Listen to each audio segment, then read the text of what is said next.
I think it's just time that we will see this fall around 260 to 80 के level पे, even more. So मैं 15,400 का call 3 जून का लेना चाहूंगा on a long side. आप देखें इस कॉल ऑप्शन पे आपका स्टे लॉन्ग का व्यू है 15,400 कॉल 250 पे।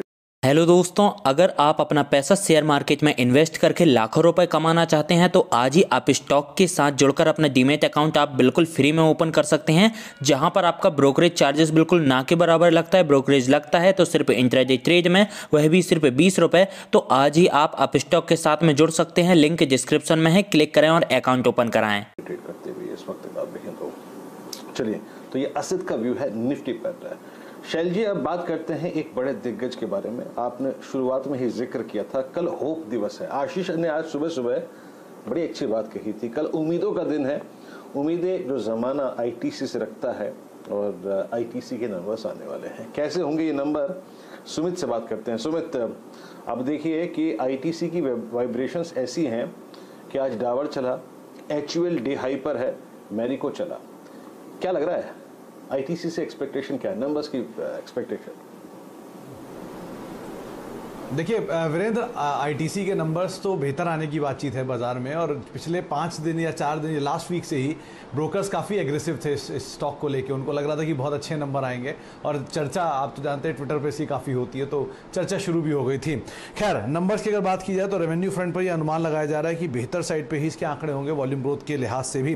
रेवेन्यू 12.5% के आसपास बढ़ने का अनुमान है। 12,200 करोड़ रुपये इस तिमाही में कंपनी पोस्ट कर सकती है। एबिटा फ्रंट पे करीब 4585 करोड़ के आसपास का एक एबिटा आएगा। 10% की बढ़त यहां देखने को मिल सकती है। मार्जिन मोरलेस फ्लैट रहेंगे और मुनाफा भी मोरलेस फ्लैट रहने का अनुमान है वाई बेसिस पर। सेगमेंटल रेवेन्यू वाइज करीब 13 से 15% के आसपास की ग्रोथ की बातचीत है टबैको बिजनेस के अंदर, और एफएमसीजी कारोबार भी करीब 15 से लेकर 17% के आसपास की ग्रोथ दिखा सकता है। होटल कारोबार डिप दिखाएगा 30-35% के आसपास का, लेकिन पेपर कारोबार में अब तक जो नंबर्स आए वहां से भी ये रिफ्लेक्ट हो रहा है। करीब 8 से लेकर 10% तक की बढ़त देखने को मिल सकती है।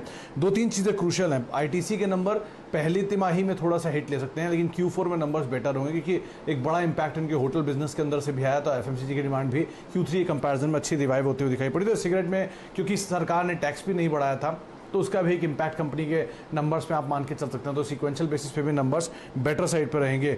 2-3 चीज़ें हैं। एक, अगले क्वार्टर के नंबर्स पे थोड़ा इम्पैक्ट रहेगा, तो अब मैनेजमेंट क्या कमेंट्री लेता है।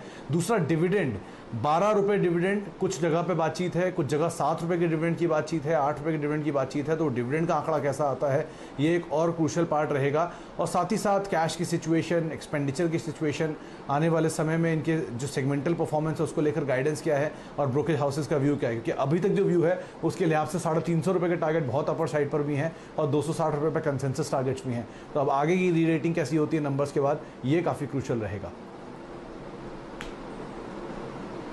तो चर्चा हो रही है आईटीसी की, और प्रकाश दीवान साहब से जुड़ेंगे। यहाँ पर 2 बातें करना बहुत ही आवश्यक है। बहुत कम लोग जानते हैं कि सरकार आईटीसी में एक बहुत बड़ा स्टेक कंट्रोल करती है। सूटी एक स्कीम आई थी बहुत समय पहले, US 64, और उसमें जो परेशानियाँ थी उसकी वजह से सरकार ने सूटी का स्टेक अपने पास रखा था। दीवान साहब, आपने पिछले 2 हफ्तों में सरकार को एक्सिस बैंक में अपना जो पोजीशनिंग है वो आधा करते हुए देखा था। एक्सिस बैंक भी उस सूची का हिस्सा है। बताइए, कुछ आपको ऐसी सुबुगाहट दिखती हो कि सरकार आईटीसी में भी कुछ एग्जिट लेना चाहती है, चाहे पार्शियली क्यों ना हो? तो देखिए शैल जी, जो परिस्थिति है हमारी वित्त परिस्थिति सरकार के सामने जो है, जो जिससे जूझ रहे हैं हम लोग, ये स्लो डाउन को लेके, पैंडेमिक को, एक्स्ट्रा वैक्सीनेशन के खर्चे को लेके, उसको देखते हुए कहीं ना कहीं डाइवेस्टमेंट की प्रक्रिया में ये बहुत अहम हिस्सा है, और उसकी पहल एक्सिस बैंक के डाइवेस्टमेंट से तो बिल्कुल हुई है। अब आईटीसी और एलएनटी जो 2 बाकी दिग्गज नाम इसमें है इस सूची में, सूटी के होल्डिंग में, इनमें से कहीं ना कहीं कोई हो सकता है सरकार एक पर्टिकुलर पड़ाव की वेट कर रही हो, अपने अच्छे भाव की वेट कर रहे हो कि कोई टर्न अराउंड इसमें दिखे आपको परफॉर्मेंस में, तो मेरे ख्याल से वो होगा।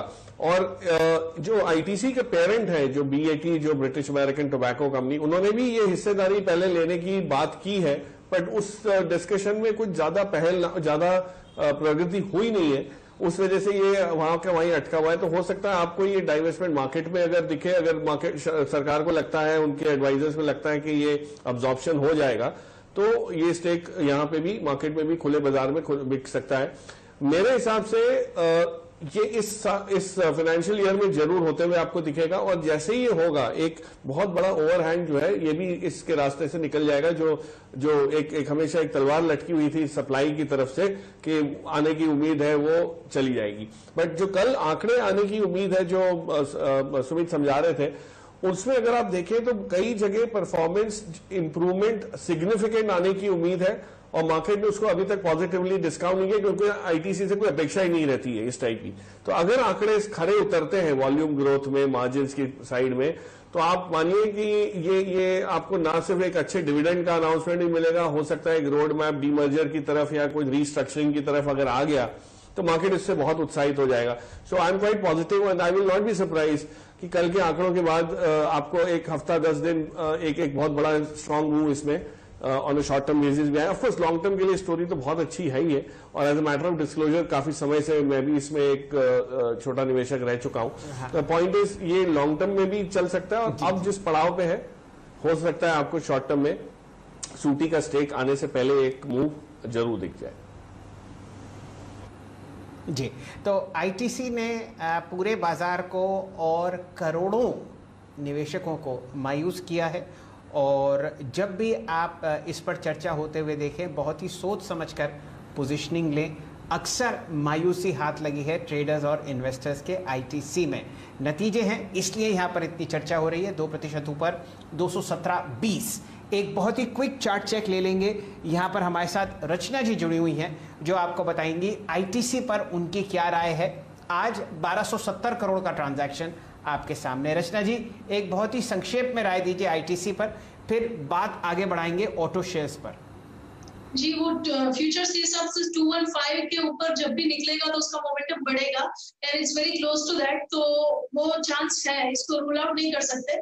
215 के बाद इसका टारगेट आना चाहिए 220 and 225 for multi day horizon.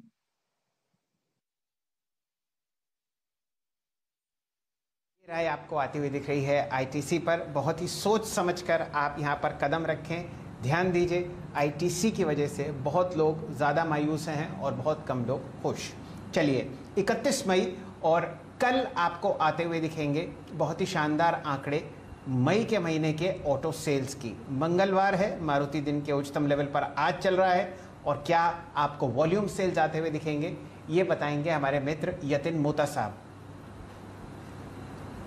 तो गुड आफ्टरनून शेव जी और वीरेंद्र। देखिए, जहां तक कि ऑटो सेल्स की बिक्री का सवाल है, हमने ये देखा है कि पिछली बार भी लॉकडाउन था और इस साल भी मई के महीने में लॉकडाउन है। इस टाइम हमने देखा है कि जो ग्रामीण इलाके हैं वहां भी लॉकडाउन है, तो इसका सीधा असर ऑटो सेल्स की बिक्री पे आपको दिखता हुआ आएगा। पिछले महीने के सामने भी आप दिखेंगे कि थोड़ी बहुत सेल्स में कमजोरी है।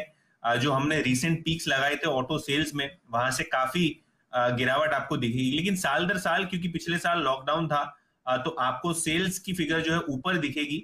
बहरहाल अगर आप बात करें एब्सोल्यूट नंबर्स और एक्सपेक्टेशंस की, तो जो कमर्शियल व्हीकल प्लेयर्स हैं, खास करके अशोक लेलैंड और टाटा मोटर्स, इनकी बिक्री पे काफी असर आता हुआ दिखेगा।